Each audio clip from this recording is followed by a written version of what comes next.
नमस्ते दोस्तों, मैं हूं आपका दोस्त भगवती प्रसाद पुरोहित एडवोकेट। और आज हम समझेंगे कि कोई कोर्ट का आदेश न माने तो क्या करें। तो देखिए, कोर्ट का आदेश भी हो सकता है, कोर्ट का फैसला अर्थात निर्णय भी हो सकता है, कोर्ट की डिक्री भी हो सकती है या कोर्ट की प्रोसीडिंग भी हो सकती है। अर्थात कोर्ट ने जो आदेश किया है, कोर्ट ने जो प्रोसीडिंग की है, उसका अगर कोई व्यक्ति पालन नहीं करता है, उसको नहीं मानता है या उसके विरुद्ध जाता है, तो ऐसी स्थिति में जो व्यक्ति उसका पालन नहीं करता है, उसके विरुद्ध जाता है, उस व्यक्ति के खिलाफ अवमानना की कार्रवाई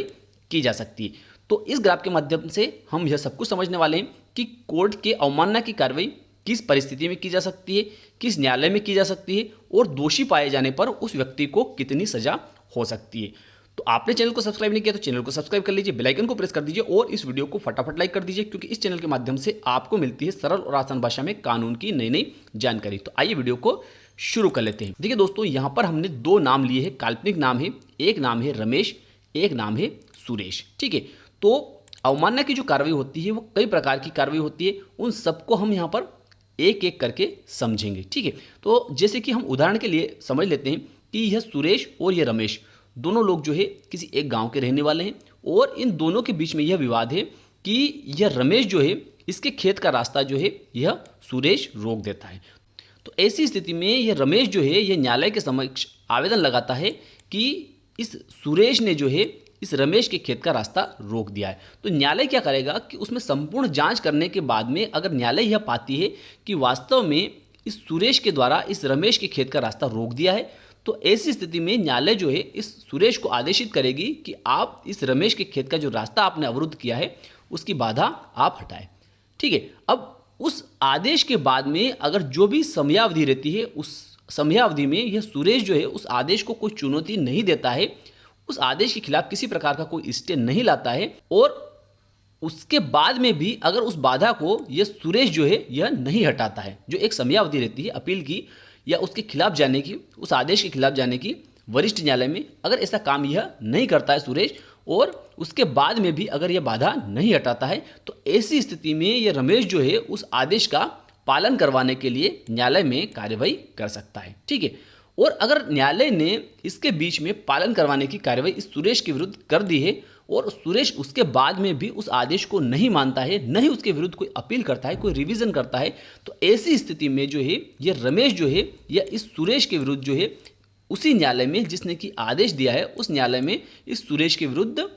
कंटेम्प्ट की कार्रवाई अर्थात अवमानना की कार्रवाई कर सकता है। ठीक है, एक तो यह हो गया। दूसरा जो रहता है कि मान लिया जाए कि यह रमेश है और यह सुरेश है और यह मकान जो है, एक मकान है, यह इस रमेश का है और इस पर यह सुरेश जो है यह अवैध कब्जा कर लेता है। क्या करता है? इस मकान पर अवैध कब्जा कर लेता है। तो ऐसी स्थिति में उस कब्जे को हटाने के लिए रमेश जो है यह न्यायालय में कार्रवाई करता है। अब न्यायालय में कार्रवाई करने के बाद में न्यायालय यह मान लेती है कि इस सुरेश ने जो है इस मकान पर जबरन कब्जा किया है, वास्तव में यह मकान जो है यह रमेश का है। तो ऐसी स्थिति में न्यायालय जो है इस सुरेश को इस मकान से हटने के लिए आदेश कर देती है, निर्णय कर देती है और उस निर्णय के विरुद्ध अगर ये सुरेश जो है एक निश्चित समयावधि रहती है, उस समयावधि में वरिष्ठ न्यायालय में किसी प्रकार की कोई अपील या रिवीजन नहीं करता है और इस मकान से भी यह नहीं हटता है, तो ऐसी स्थिति में इस सुरेश के विरुद्ध जो है न्यायालय के आदेश की अवमानना की कार्यवाही की जा सकती है। ठीक है, अब देखिए दूसरी कार्रवाई ये होती है कि यह रमेश और सुरेश दो व्यक्ति है। ठीक है, और इस रमेश के पास में यह मकान है। अब यह रमेश जो है इसके मकान पर यह सुरेश जो है ये जबरन बलपूर्वक कब्जा करने का प्रयास करता है। क्या करता है? जबरन बलपूर्वक इस मकान पर कब्जा करने का प्रयास करता है और ये रमेश जो है यह इस सुरेश के विरुद्ध न्यायालय में दावा पेश कर देता है और उस दावे के साथ में अस्थायी निषेधाज्ञा अर्थात जब तक वह दावा चले तब तक इस प्रकार का आदेश पारित किया जाए कि यह सुरेश जो है इस मकान पर किसी प्रकार का कब्जा न करे। तो ऐसी स्थिति में अगर न्यायालय के द्वारा इस सुरेश के विरुद्ध अस्थायी निषेधाज्ञा अर्थात आदेश 39 नियम 1 और 2 का आवेदन पत्र मंजूर कर लिया जाता है और इस सुरेश को इस प्रकार से रोक दिया जाता है कि आप इस दावे के विचारण के दौरान अर्थात ये दावा जब तक चलता है तब तक इस मकान पर आप कब्जा नहीं करेंगे, लेकिन इसके बाद में भी यह सुरेश जो है इस मकान पर कब्जा कर लेता है। ठीक है, तो ऐसी स्थिति में यह रमेश जो है यह इस सुरेश के विरुद्ध उसी न्यायालय में अवमानना की कार्रवाई कर सकता है जिस न्यायालय ने इस सुरेश के विरुद्ध इस प्रकार का आदेश दिया था कि आप इस मकान पर कब्जा नहीं करेंगे। ठीक है, तो ऐसी स्थिति में भी इसके विरुद्ध अवमानना की कार्रवाई की जा सकती है। ठीक है, अब देखिए अगली कार्रवाई जो है वह अवमानना की कार्रवाई क्या हो सकती है। तो देखिए यह रमेश जो है ये कहता है कि यह मकान जो है यह इस रमेश का है, यह सुरेश है जो है यह कहता है कि यह मकान जो है इस सुरेश का है। इस स्थिति में यह रमेश जो है क्या करता है कि न्यायालय में दावा लगाता है कि इस मकान को जो है इस रमेश के स्वत्व का अर्थात इसकी मालिकी का घोषित किया जाए। तो ऐसी स्थिति में न्यायालय के द्वारा अगर इसकी सुरेश की भी सुनवाई करने के बाद में यह मान लिया जाता है कि यह मकान जो है यह वास्तव में इस रमेश का है और इसका मालिक यह रमेश ही है,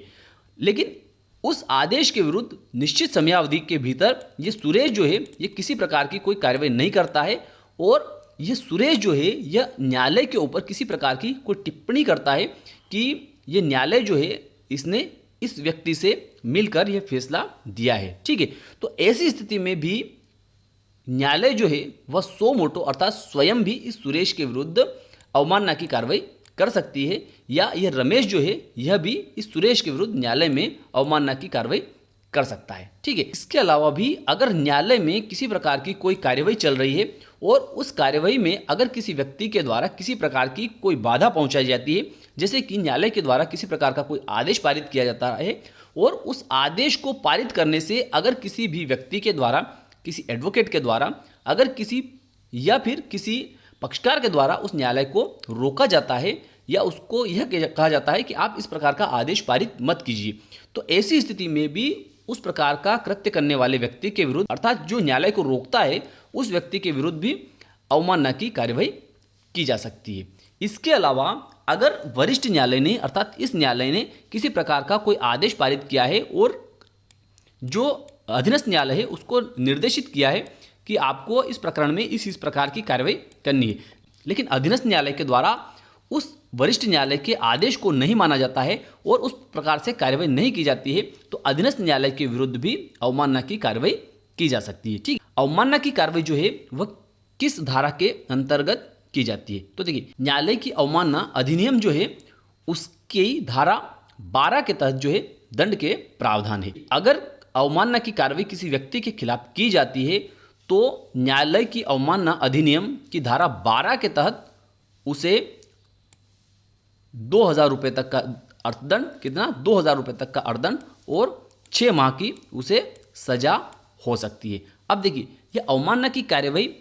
कहाँ पर की जा सकती है। तो देखिए अवमानना की कार्रवाई जो है वह उस न्यायालय में की जाएगी जिस न्यायालय के आदेश का उल्लंघन हुआ है या उस न्यायालय के आदेश को नहीं माना गया है, उस न्यायालय के समक्ष अवमानना की कार्रवाई की जाएगी। लेकिन अगर किसी व्यक्ति के विरुद्ध अवमानना की कार्रवाई की जाती है और वह व्यक्ति जो है जिसके विरुद्ध अवमानना की कार्रवाई की गई है वह व्यक्ति अगर न्यायालय के समक्ष उपस्थित होकर माफ़ी मांग लेता है या यह कह देता है कि मैं आपके आदेश को मानने के लिए तैयार हूं और मैंने आपके आदेश का पालन कर लिया है, तो ऐसी स्थिति में न्यायालय के द्वारा उसे दोष मुक्त भी किया जा सकता है। तो मैं विश्वास रखता हूं कि आज की जानकारी आपको अच्छी लगी होगी। अच्छी लगी हो तो इस वीडियो को लाइक कर दीजिए, अधिक से अधिक लोगों तक इसको शेयर कर दीजिए। फिर मिलते हैं अगले वीडियो में, तब तक के लिए जय हिंद जय भारत।